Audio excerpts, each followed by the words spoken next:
Assalamualaikum warahmatullahi wabarakatuh. Perkenalkan saya Amir Syamsodi, SIPMSI, dosen program studi ilmu pemerintahan, Fakultas Psikologi dan Ilmu Sosial Politik Universitas Madura.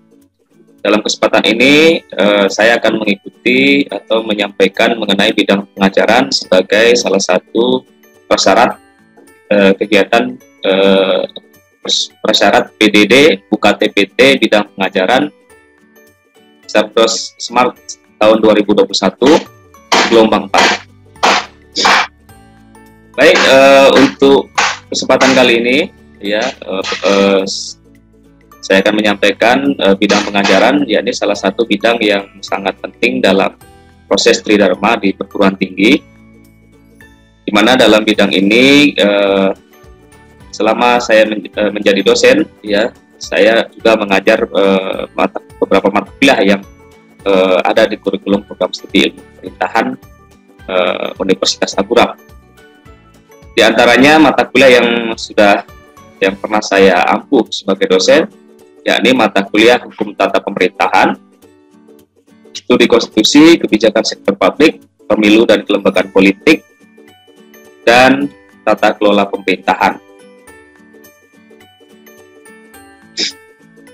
Nah, pada kesempatan kali ini saya akan menyampaikan beberapa hal pokok mengenai pengajaran, yakni pada mata kuliah Hukum Tata Pemerintahan. Nah, mata kuliah Hukum Tata Pemerintahan ini adalah salah satu mata kuliah yang diajarkan di program studi ilmu pemerintahan Fakultas Psikologi dan Ilmu Sosial Politik Universitas Madura. Nah, mata kuliah ini ada di semester 3, di semester ganjil.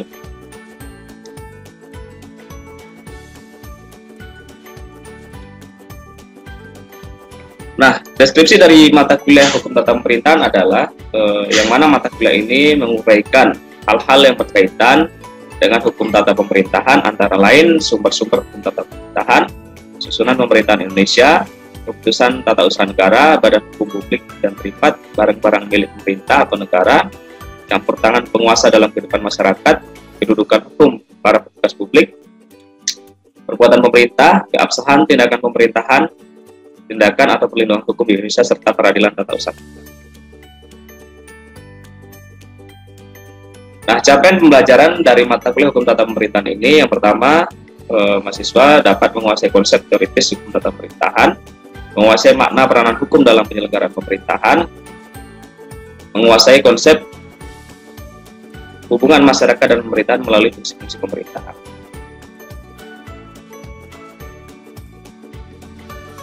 Nah, selama satu semester, mulai dari pertemuan 1 sampai pertemuan 16, diantaranya materi yang diberikan adalah pertama pengantar perkuliahan, Hukum Tata Pemerintahan, ada asesmen lapangan, kontrak perkuliahan, asesmen perkuliahan ya, kontrak perkuliahan, kemudian pemaparan RPS, dan penyampaian rencana pembelajaran selama satu semester yang juga disampaikan di dalam pertemuan atau pengantar perkuliahan Hukum Tata Pemerintahan. Kemudian pada selanjutnya ya materinya adalah mengenai pengertian dan definisi hukum tata pemerintahan, kemudian sumber hukum tata pemerintahan, susunan pemerintahan Indonesia dan kewenangannya, barang-barang milik pemerintah, penetapan keputusan tata usaha negara, asas-asas pemerintahan. Kemudian pada pertemuan ke-8 kita akan ada UTS, kemudian pertemuan 9 materi perbuatan pemerintah, kemudian ada instrumen pemerintahan, keabsahan tindakan perbuatan pemerintahan, kedudukan para petugas publik, peradilan tata usaha negara, penegakan dan perlindungan hukum. Dan terakhir kita akan melaksanakan UAS pada pertemuan atau ujian akhir semester pada pertemuan ke-16.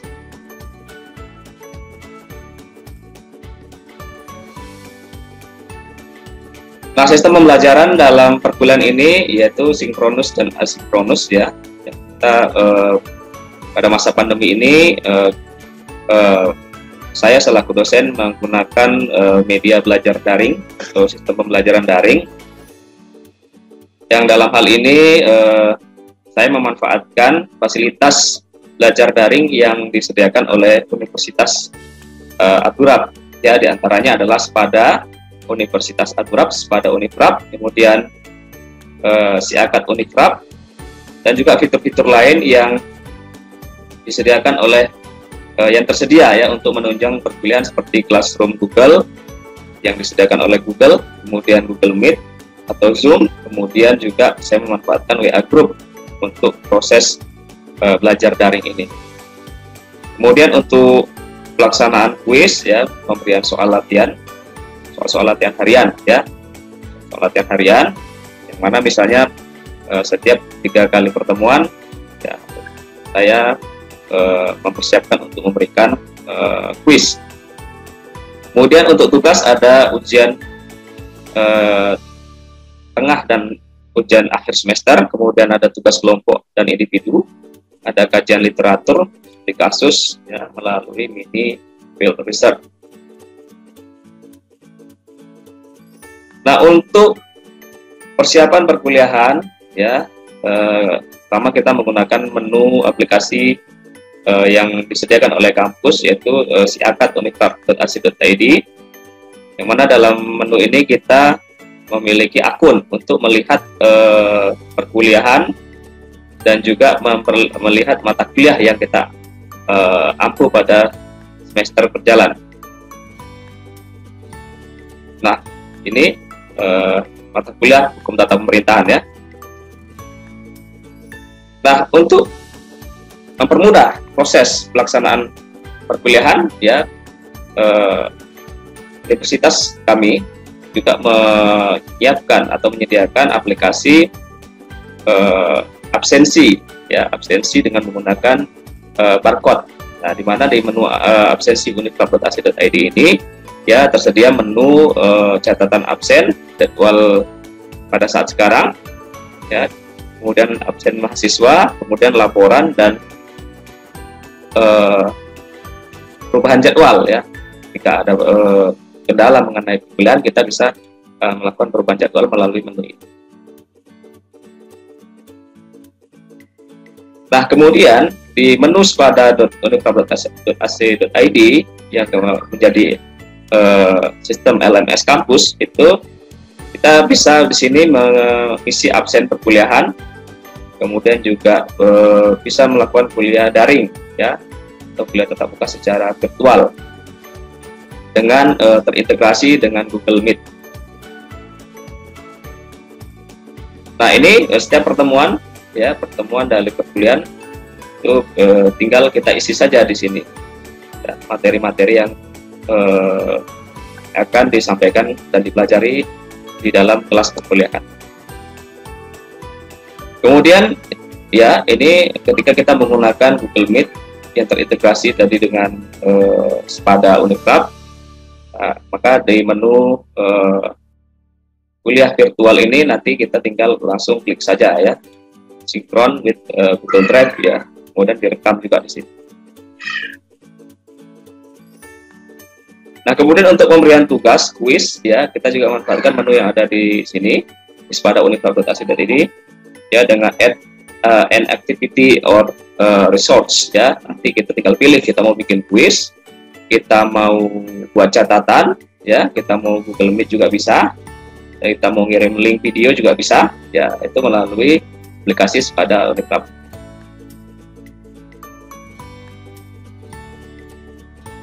Nah, selain itu saya juga memanfaatkan fitur Classroom Google ya, Classroom Google untuk juga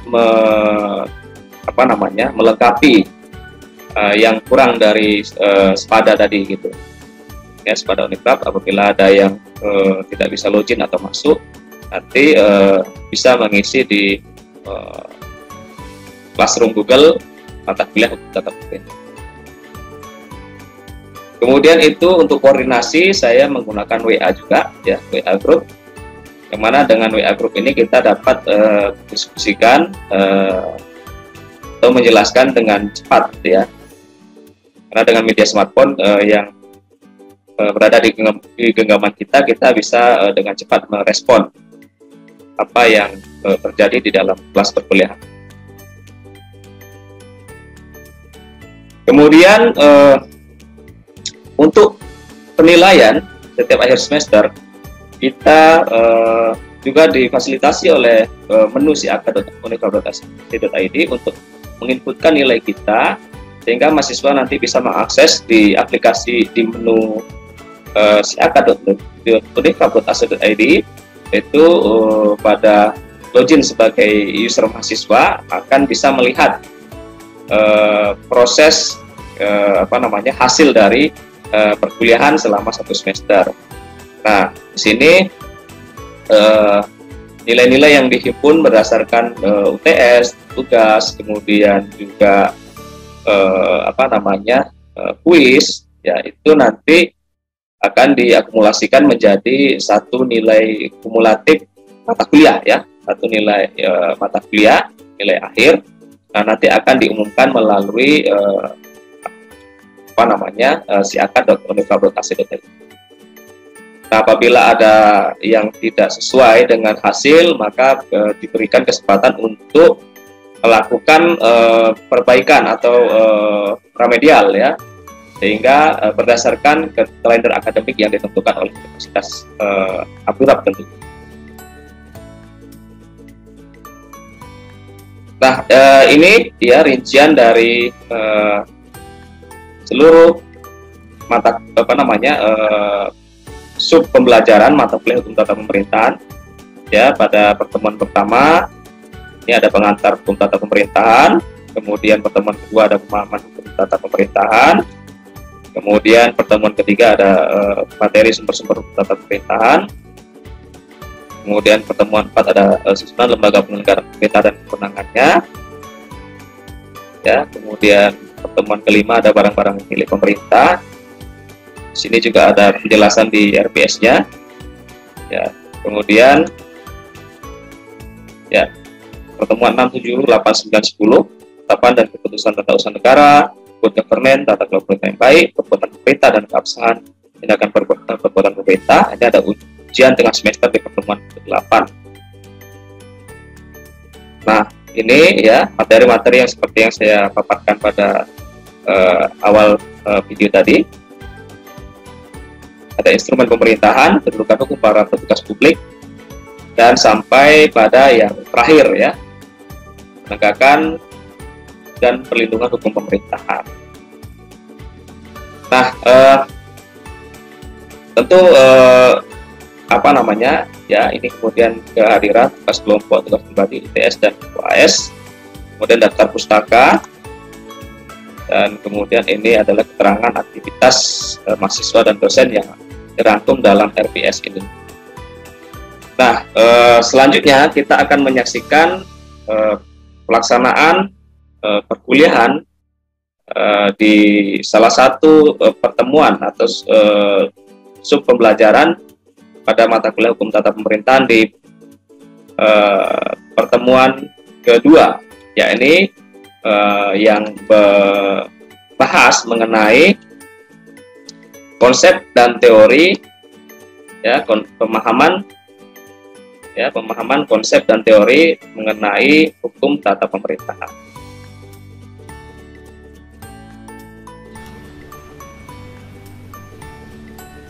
Bismillahirrahmanirrahim. Assalamualaikum warahmatullahi wabarakatuh. Waalaikumsalam warahmatullahi wabarakatuh. Waalaikumsalam warahmatullahi wabarakatuh. Alhamdulillahirabbil alamin. Puji syukur kita ucapkan kepada Allah Subhanahu wa taala, Tuhan yang Maha Esa, yang mana pada kesempatan kali ini, perkuliahan kali ini, kita bertemu kembali dalam mata kuliah Hukum Tata Pemerintahan, ya, program studi ilmu pemerintahan. Nah, pada kesempatan kali ini, yakni pada pertemuan di sini saya buat pertemuan 1 dan 2, ya. Yang mana pada pertemuan 1 yang sebelumnya kita sudah mengemukakan dan membahas mengenai penyampaian RPS perkuliahan selama 1 semester dan juga kontrak perkuliahan. Nah, gimana rekan-rekan mahasiswa kabarnya pada hari ini? Alhamdulillah baik. Pak. Alhamdulillah baik. Mudah-mudahan kita semuanya dilindungi oleh Allah Subhanahu wa taala, diberikan kesehatan dan kelancaran dalam segala urusan. Nah, kemarin kita sudah sampaikan atau kita sudah pahami mengenai kontrak perkuliahan dan juga rencana pembelajaran dari mulai pertemuan 1 hingga terakhir ya pada mata kuliah ini. Jadi ini pada mata kuliah pertemuan kedua ini fokus yang kita akan bahas adalah mengenai pengertian konsep dan teori dari hukum tata pemerintahan ya.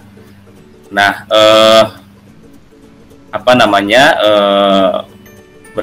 berbicara mengenai hukum tata pemerintahan ya, atau kita akan eksplor satu persatu kata demi kata atau dari definisinya.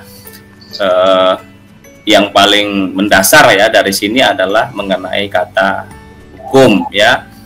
Nah, kalau bercerita mengenai hukum, tentu ini mendiskusikan mengenai atau kurang lebih kita akan bercerita mengenai keadilan ya, kurang lebih begitu. Jadi keadilan yang mana keadilan itu mudah diucapkan tapi mungkin sulit dilaksanakan. Nah, kira-kira ya ketika kita mengkonfirmasi atau bercerita tentang hukum dan pada aspek keadilan, ada kata kunci ya, ini adil ya. Kira-kira adil itu apa ya? Izin Pak, Muhammad Saiful Umam izin menjawab Pak. Iya. Silakan Saudara Saiful Umam. Baik Pak, menurut saya adil adalah bagaimana kita sebagai insan atau manusia bisa meletakkan segala sesuatunya pada tempatnya Pak. Terima kasih Pak. Oke. Ya, bagus ya jawabannya. Ya, jadi adil itu bukan pembagian yang rata misalnya, tapi bisa menempatkan sesuatu pada tempatnya, itu yang disebut dengan adil. Bisa menempatkan segala sesuatu pada tempatnya. Nah, sebelum kita jauh bercerita mengenai topik atau sub materi perkuliahan pada kesempatan hari ini, ya kita akan lihat ya capaian pembelajaran dari mata kuliah ini. Nah, yang pertama dari capaian pembelajaran mata kuliah ini, siswa diharapkan dapat menjelaskan dan mendefinisikan konsep-konsep dan pengertian tentang hukum. Ya, kemudian mahasiswa dapat memahami dan menjelaskan konsep tentang tata pemerintahan. Kemudian mahasiswa dapat memahami pengertian hukum tata pemerintahan. Ya, baik, terima kasih tadi Saiful Umam sudah menjawab tentang adil ya. Nah, ya, baik. Untuk yang pertama ini kita coba lihat dulu pengertian hukum menurut beberapa pakar atau para ahli. Ya, ini yang pertama menurut Smith ya, bahwasanya hukum adalah sebuah jaringan yang memiliki posisi atau kedudukan sederajat dengan disiplin lain, dan karena itu hukum harus memiliki kemampuan yang minimal setara dengan disiplin lain sehingga dapat menyelesaikan problem baik ke dalam maupun keluar. Ya, ini menurut Smith. Kemudian ada lagi menurut Smith juga bahwasanya wilayah hukum adalah wilayah yang bersifat terbuka dan peka. Artinya hukum bukan semata-mata wilayah yang steril, namun wilayah yang bersifat multi dan interdisipliner, sehingga perubahan yang terjadi dalam dunia ilmu harus bisa dicerna oleh hukum dan demikian pula sebaliknya. Oke, nah selanjutnya para ahli hukum ya mengatakan bahwa hukum adalah sekumpulan aturan-aturan mengenai sikap dan tingkah laku subjek hukum di dalam menghadapi subjek hukum yang lain, gitu ya, mengenai sesuatu yang menjadi objek tata hubungan mereka.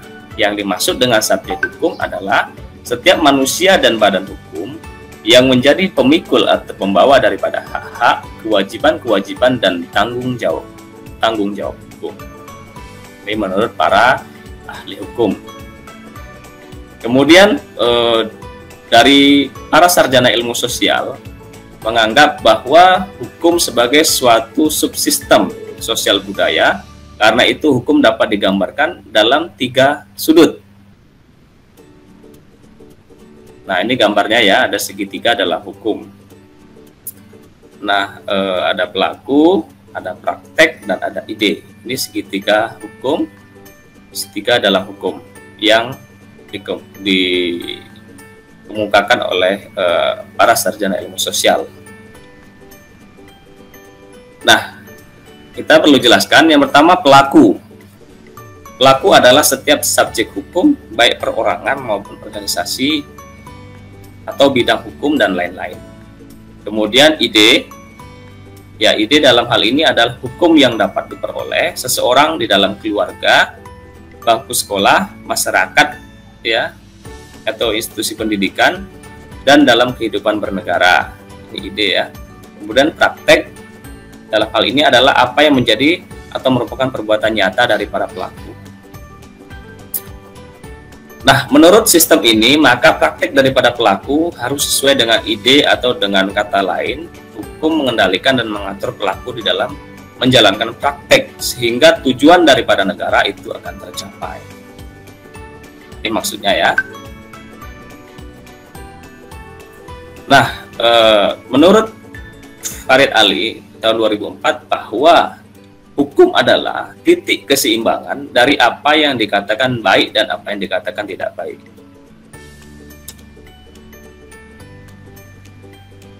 Kemudian Ilhami Bisri menganggap bahwa hukum adalah bagian dari sistem norma yang berlaku bagi manusia, yaitu norma hukum.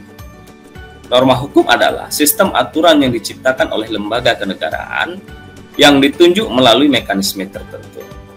Artinya hukum diciptakan dan diberlakukan oleh institusi yang memang memiliki kompetensi atau kewenangan dalam membentuk dan memberlakukan hukum, seperti badan legislatif. Tata hukum ya berasal dari bahasa Belanda, rechtsort, ya, susunan hukum yang memberikan tempat yang sebenarnya. Ya, ini maksudnya seperti itu. Yaitu menyusun dengan baik dan tertib aturan-aturan hukum dalam pergaulan hidup, supaya ketentuan yang berlaku dengan mudah dapat diketahui dan digunakan untuk menyelesaikan persoalan hukum yang terjadi. Oke, ya. Hukum menurut para ahli tata hukum. Kemudian ya kita masuk kepada terminologi pemerintah. Ya, supaya kita dapat memahami secara utuh pengertian dari hukum tata pemerintah. Di pemerintah dalam arti luas, ya, semua alat kelengkapan negara yang pada pokoknya terdiri dari cabang eksekutif, legislatif, dan yudikatif atau yudisial, dan atau alat kelengkapan negara lain yang bertindak untuk dan atas nama negara. Nah, dalam hal ini teman-teman pasti sudah paham nih ya, apa itu eksekutif, legislatif, dan yudikatif. Kira-kira fungsi dari legislatif itu apa ya? Putri Jalfa Zura ingin menjawab, Pak. Ya, silakan. Mengajukan rancangan undang-undang, Pak, dan memiliki kaitannya dengan otonomi daerah, serta bertugas dalam mengawasi pelaksanaannya, Pak. Oke. Ada lagi yang lain fungsi dari legislatif? Saya, Pak. Ya. Saya, salah satu fungsi legislatif itu adalah controlling atau pengawasan hak DPR selaku wakil rakyat untuk mengawasi jalannya kebijakan pemerintah, Pak. Oke, bagus sekali ya jawabannya. Oke. Terima kasih ya. Jadi ada eksekutif, legislatif, dan yudikatif. Ini tadi teman-teman langsung bisa menjawab itu ketika saya tanya apa itu legislatif. Nah, ini adalah lembaga inti ya dalam pemerintahan, terutama dalam pemerintahan yang menganut sistem demokrasi ya. Nah, merupakan alat kelengkapan yang sangat vital dalam sebuah negara supaya sistem penyelenggaraan pemerintahan itu berjalan dengan baik. Nah, ini ya pengertian pemerintah dalam arti yang luas menurut Bagirmanan. Kemudian dalam arti yang sempit, pemerintah adalah cabang kekuasaan eksekutif saja ya. Tadi ada eksekutif, legislatif, dan yudikatif. Ya, eksekutif itu presiden, wakil presiden, dan para menteri. Legislatif itu lembaga yang berada di parlemen, ya, lembaga Dewan Perwakilan Rakyat, dan yudikatif itu adalah kehakiman, kekuasaan kehakiman. Lembaga yang bergerak di bidang peradilan. Nah, kalau dalam arti sempit, ini adalah pemerintah adalah cabang kekuasaan eksekutif saja gitu. Jadi cuman eksekutif pemerintah itu dalam konsepsi sempit ya, pemahaman yang sempit, pengertian yang sempit. Nah, kelengkapan negara yang diserai wewenang pemerintahan untuk melaksanakan fungsi dan tugas pemerintah. Hanya eksekutif saja nih gitu ya, definisi menurut Bagirmanan juga gitu. Nah, jadi kita sering mengungkapkan ya bahwasanya ini pemerintah yang salah gitu. Atau ini pemerintah yang benar gitu. Nah, pemerintah yang salah dan pemerintah yang benar itu ada dua pemahaman gitu, dalam arti sempit atau dalam arti yang luas gitu. Nah, ya, kira-kira bisa dipahami ya rekan-rekan mahasiswa? Bisa, Pak. Bisa. Terima kasih ya. Oke. Nah, selanjutnya kita langsung kepada definisi dan pengertian dari hukum tata pemerintahan menurut pendapat para ahli. Ya. Nah, yang pertama menurut Suhino bahwa hukum tata pemerintahan adalah keseluruhan daripada aturan-aturan hukum yang mengatur dengan cara bagaimana alat-alat perlengkapan administrasi negara itu melakukan fungsi dan tugasnya. Ya, ini menurut Suhino. Kemudian menurut Frins dan Kosim Ade Saputra, bahwa hukum tata pemerintahan adalah pelaksanaan tugas pemerintah oleh subjek hukum yang disebutkan dengan tegas siapa-siapanya. Artinya, yang menjalankan subjek hukum tersebut menjalankan wewenang yang tidak ada di tangan setiap warga negara biasa. Ya, berarti ini kewenangannya berada di tataran pemerintah sebagai pemegang atau pengambil keputusan, gitu, bukan kepada sipil. Kalau dipahami dari definisi HTP pemerintahan menurut Frins dan Kosim Adi Saputra ini. Kemudian menurut Basekyur bahwasanya hukum tata pemerintahan itu adalah himpunan peraturan-peraturan tertentu yang menjadi sebab maka negara berfungsi atau bereaksi. Jadi himpunan atau kumpulan ya dari peraturan-peraturan. Nah, selanjutnya menurut Farid ya dan teman-teman dan kawan-kawan bahwasanya hukum tata pemerintahan itu adalah hukum yang mengatur hubungan yang menyangkut hak dan kewajiban pemerintah sebagai pemegang kekuasaan dengan pihak yang diperintah, rakyat, warga negara, penduduk atau publik, baik dalam rangka terselenggaranya kerjasama di dalam pencapaian tujuan negara sebagaimana yang diisyaratkan oleh konstitusi negara.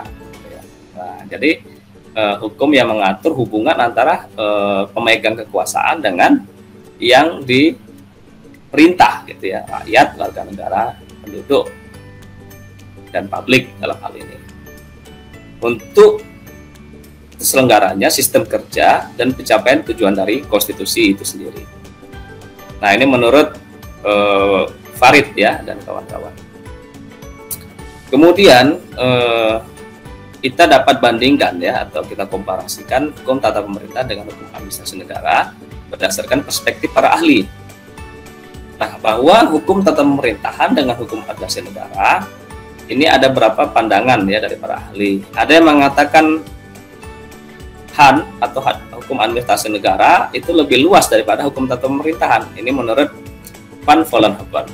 Kemudian hukum administrasi negara itu identik, ya identik itu berarti mirip atau sama dengan hukum tata pemerintahan. Itu menurut Van der Grinten.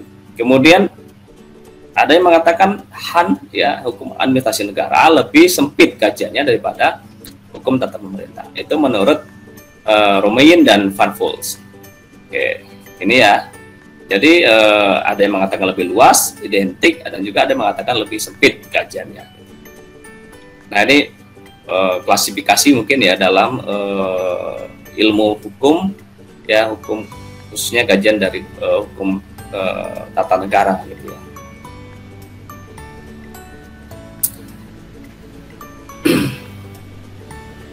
Nah, kegunaan belajar hukum tata pemerintahan. Jadi kita mempelajari ini tentu kita harus melihat apa tujuan dari atau kegunaan dari belajar hukum tata pemerintahan. Yang pertama, untuk pejabat ya, hukum tata pemerintahan ini merupakan pedoman pegangan bertindak secara legal. Ya, kemudian untuk masyarakat itu adalah sebagai jaminan ya bahwa para pejabat tidak akan melakukan hal-hal yang berada di luar ketentuan peraturan yang sah karena terikat oleh ketentuan yang berlaku. Nah, ini tujuannya ya, supaya pejabat itu punya aturan, punya pedoman gitu ya, supaya dia tidak para pejabat tersebut tidak menyalahgunakan kewenangannya. Inilah adalah fungsi dari mempelajari hukum tata pemerintahan. Dan bagi masyarakat tentu dengan ini sebagai jaminan bahwa pejabat tidak akan melakukan hal-hal yang berada di luar dari koridor ketentuan yang sudah ditetapkan secara atau disepakati bersama dalam peraturan perundang-undangan. Nah, lantas apa tujuannya ya? Dari tadi kegunaannya, terus tujuan dari hukum tata pemerintahan itu sendiri, ya, yang pertama adalah menciptakan keadilan. Nah, seperti yang disinggung di awal tadi ya, keadilan itu tadi saudara Saiful Umam menyampaikan bahwa menempatkan sesuatu pada tempatnya gitu, atau meletakkan sesuatu itu pada ya tempatnya gitu. Itu yang dikatakan dengan konsepsi adil yang adil gitu ya. Nah, kemudian kemanfaatan gitu. Nah, jadi dengan mempelajari hukum tata pemerintahan atau adanya ada hukum tata pemerintahan ini menciptakan azas kemanfaatan bahwa memang dalam penyelenggaraan pemerintahan itu harus diatur secara komprehensif sehingga tujuan dari pemerintah ya dalam konstitusi itu bisa tercapai gitu. Sehingga untuk mencapai tujuan dari konstitusi itu tentu harus dibentengi dengan aturan-aturan yang kemudian ini memberikan dampak manfaat agar jalannya roda pemerintahan itu stabil gitu ya, itu manfaatnya. Jadi bagi masyarakat juga mendapatkan kemanfaatan ini juga ya artinya masyarakat juga dapat ikut andil dalam hal ini. Nah, kemudian kepastian hukum, ya, kepastian hukum. Nah, jadi setiap ya, silakan. Assalamualaikum warahmatullahi wabarakatuh. Waalaikumsalam warahmatullahi wabarakatuh. Saya Bregi Siswanto ingin bertanya, Pak. Jadi seperti yang Bapak jelaskan, itu tujuan hukum tata pemerintahan itu adalah 3. Yang pertama itu keadilan, yang kedua kemanfaatan, yang ketiga itu kepastian hukum. Saya tanyakan di sini, Pak. Kepastian hukum itu apa, Pak? Seperti apa gitu, Pak? Terima kasih. Oh iya. Jadi terima kasih Saudara Bregi atas pertanyaannya. Jadi ya tujuan dari hukum tata pemerintahan itu tadi sama-sama kita lihat ada keadilan, kemanfaatan, dan kepastian hukum. Nah, ini kepastian hukum. Nah, itu adalah bahwa hadirnya hukum tata pemerintahan itu memberi memberi kepastian, atau memberi jaminan bahwasanya proses penyelenggaraan pemerintahan itu dalam radar atau pantauan dari regulasi atau dari ketentuan hukum, tidak lepas begitu saja gitu. Nah, memang ini secara normatif seperti itu, tapi dalam tataran praktik barangkali kepastian hukum ini memang akan juga cukup sulit gitu untuk dilaksanakan gitu ya. Jadi memang ada misalnya pejabat pemerintahan melanggar ketentuan dari pemerintah, kemudian menghadapi proses hukum misalnya, kemudian aspek-aspek atau kepastian hukumnya tidak jelas gitu ya, misalnya tidak dinonaktifkan atau tetap masih menjalankan fungsinya, masih sering kita lihat fenomenanya gitu ya. Tapi ketika itu sudah viral misalnya, nah itu lucunya di tempat kita nih ya, sudah viral barulah ada semacam upaya memang betul-betul harus ditegakkan kepastian hukum tadi. Jadi jaminan gitu bahwasanya ini proses ini dalam ketentuan hukum yang berlaku, kurang lebih seperti itu. Ya. Baik, terima kasih atas jawabannya, Pak. Ya, terima kasih atas pertanyaannya juga. Nah, kemudian hubungan hukum dapat dibedakan menjadi dua objek ya. Pertama, hukum antara alat perlengkapan negara yang satu dengan alat perlengkapan negara yang lain. Kemudian hubungan hukum antara alat perlengkapan negara dengan orang perseorangan, para warga negara atau dengan badan-badan hukum swasta. Ini hubungan hukum ya dari objek hukum tata pemerintahan. Nah, hukum tata pemerintahan meliputi hal-hal berikut. Yang pertama, sarana bagi penguasa untuk mengatur dan mengendalikan masyarakat ya.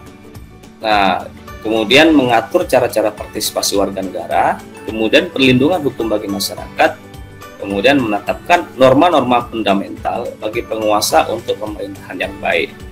Nah, ini ya sangat prinsipil sekali dari hukum tata pemerintahan ini. Jadi dengan adanya hukum tata pemerintahan ini adalah media bagi penguasa untuk mengatur dan mengendalikan masyarakat supaya terciptanya ketertiban. Kemudian juga mengatur cara-cara partisipasi warga negara, apakah itu dalam hal politik, ya, apakah itu dalam proses keikutsertaan masyarakat terhadap pembangunan negara, pemberdayaan masyarakat dan lain-lain, pengambilan kebijakan juga misalnya.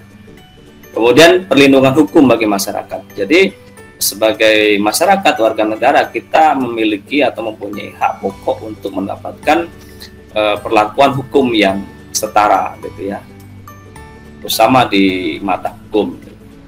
Apakah itu masyarakat elit ya, apakah itu masyarakat sipil biasa gitu ya. Elit dalam artian ya mungkin punya kapasitas untuk mempengaruhi kebijakan ya, tapi dia bukan pejabat pemerintah gitu. Nah ini kalau dalam sistem politik itu ya ada lingkar sistem politik, ini ada kelompok-kelompok yang memiliki pengaruh dalam pengambilan kebijakan. Kemudian menetapkan norma fundamental ya, norma-norma pokok dalam kehidupan negara ya, untuk penguasa tentunya supaya tidak menjalankan pemerintahan secara otoriter dan menjalankan pemerintahan yang tidak mengajak atau tidak mengikutsertakan masyarakat dalam pengambilan keputusan. Jadi norma-norma fundamental ini yang menjadi kajian dari hukum tata pemerintahan agar penguasa mengakomodir ya kepentingan masyarakat ya, bukan kepentingan kelompok dan individu atau kelompoknya sendiri. Nah ini ya, peran negara itu mencampuri urusan warga negaranya dalam kesejahteraan dan melalui proses pembangunan. Nah, pemerintah sebagai penyelenggara negara memiliki berbagai tugas. Ini ada sekecil saja ya, atau sedikit ya tugas dari pemerintah. Yang pertama, membantu menyelesaikan kesukaran-kesukaran dan mencukupi kebutuhan yang penting dirasakan oleh warga, masyarakat seperti ketenagakerjaan, perumahan, pendidikan, kesehatan, dan lain-lain. Ya. Ini diatur dalam undang-undang gitu, bahwa pemerintah perlu memperhatikan ya hal-hal yang dimaksud. Kemudian dalam bidang politik ya, kebijakan negara menyiapkan aturan yang mengcounter ya atau meminimalisir isu-isu politik yang dapat bergejolak di masyarakat. Nah, maka diatur dalam undang-undang pemilu, undang-undang yang berkaitan dengan ketertiban umum ya, kemudian undang-undang mengenai hak asasi manusia. Kemudian nah, kewajiban negara pada tingkat internasional. Negara harus berfungsi ya sebagai penghubung dengan dunia luar ya, mampu bekerja sama dengan baik ya kan, kemudian juga ikut mensuarakan bagaimana keadilan dan penghapusan imperialisme ya, imperialisme atau penjajahan di atas muka bumi ini ya. Jadi kemudian juga menciptakan upaya perdamaian dunia tentunya. Nah, subjek dari hukum tata pemerintahan ya, subjek hukum itu dimaksudkan sebagai pendukung hak dan kewajiban. Tidak semua orang atau benda dapat menjadi pendukung hak dan kewajiban. Hanya mereka yang cakap, itulah yang disebut sebagai pendukung hak dan kewajiban. Kecakapan untuk menjadi pendukung hak dan kewajiban adalah diartikan sebagai kewenangan hukum. Jadi subjek hukum itu adalah pendukung hak dan kewajiban. Nah, hak dan kewajiban ini adalah hak dan kewajiban dalam penyelenggaraan pemerintahan atau dalam kehidupan bernegara. Nah, subjek hukum tata pemerintahan ya. Nah, subjek hukum tata pemerintahan ya, ada pegawai negeri atau ASN, jabatan-jabatan ya, apakah itu jabatan politik atau jabatan pemerintahan ya, jabatan publik, dinas-dinas publik, badan usaha milik negara dan daerah, daerah swapraja dan daerah swatantra dan negara. Kemudian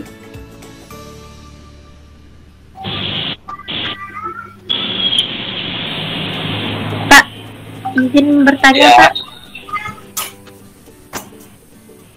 Ya, silakan.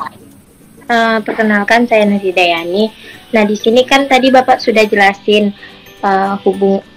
hubungan atau hukum tata pemerintahan dengan hubungan administrasi negara. Yang ingin saya tanyakan, apa hubungan atau keterkaitannya hukum tata pemerintahan ini dengan ilmu pemerintahan itu sendiri, Pak? Gitu. Oh ya, terima kasih Nur Hidayani atas pertanyaannya. Ya, jadi tadi sudah disampaikan mengenai hukum tata pemerintahan, definisi dan lain sebagainya. Nah, nah ini ada hubungan hukum tata pemerintahan dengan ilmu pemerintahan. Ya, jadi ilmu pemerintahan seperti yang kita pelajari pada mata kuliah sebelumnya yang berkaitan dengan ilmu pemerintahan, bahwasanya ilmu yang membicarakan perbuatan pemerintah di dalam penyelenggaraan pemerintahan. Dalam rangka perbuatan itulah dapat saja terjadi akibat-akibat yang beraspek hukum. Perbuatan pemerintah yang berakibat hukum adalah bidang kajian hukum tata pemerintahan. Ya. Dalam rangka perbuatan itulah, ya. Jadi dalam penyelenggaraan pemerintah itu, dalam ilmu pemerintahan itu ya ilmu yang membicarakan perbuatan pemerintah di dalam penyelenggaraan pemerintahan. Gitu. Jadi dalam rangka perbuatan itulah ada aspek-aspek hukum. Nah, perbuatan pemerintah yang berakibat hukum inilah yang menjadi bidang atau kajian dari hukum tata pemerintahan itu sendiri. Nah, lebih lanjut, jika perbuatan pemerintah itu berupa kebijakan-kebijakan, maka kebijakan itu dapat berupa tindakan dan dapat berwujud perbuatan yang berakibat hukum. Nah, di sini benang merahnya, bukan benang merahnya ya, itu keterkaitan dari hukum tata pemerintahan dengan ilmu pemerintahan itu. Jadi dalam ilmu pemerintahan itu, sebagaimana yang didefinisikan bahwa ilmu yang membicarakan bagaimana perbuatan pemerintah dalam penyelenggaraan pemerintahan. Nah, dalam penyelenggaraan pemerintahan itulah ada aspek-aspek hukum yang menjadi kajian ya, atau menjadi kebijakan dari fokus dari hukum tata pemerintahan ini. Barangkali seperti itu. Baik, Pak. Ya, terima kasih ya atas pertanyaannya. Nah, oke. Mudah-mudahan dengan pemaparan perkuliahan pada kesempatan kali ini, teman-teman dapat memahami apa itu hukum tata pemerintahan ya, baik secara pengertian, konsep, dan teorinya. Nah, kemudian silahkan nanti dilihat dalam daftar literaturnya. Mudah-mudahan ini dapat membantu rekan-rekan mahasiswa untuk lebih memahami konsep-konsep atau definisi-definisi yang kita pelajari dalam proses perkuliahan ini. Nah, mungkin itu saja dalam kesempatan kali ini. Mudah-mudahan apa yang kita pelajari dapat memberikan manfaat buat kita semua, dan tentunya menjadi pemahaman ya bagi mahasiswa ilmu pemerintahan untuk memahami apa itu aspek dari hukum tata pemerintahan dalam tataran konsep, teori, dan definisi tentunya. Baik, sampai sini saja. Mungkin karena kita sudah di penghujung waktu perkuliahan, maka perkuliahan akan kita tutup, dan tentunya akan kita sambung lagi dalam kesempatan selanjutnya. Baik, terima kasih atas atensi dari rekan-rekan mahasiswa semuanya. Lebih dan kurang saya mohon maaf. Wabillahi taufiq wal hidayah. Assalamualaikum warahmatullahi wabarakatuh.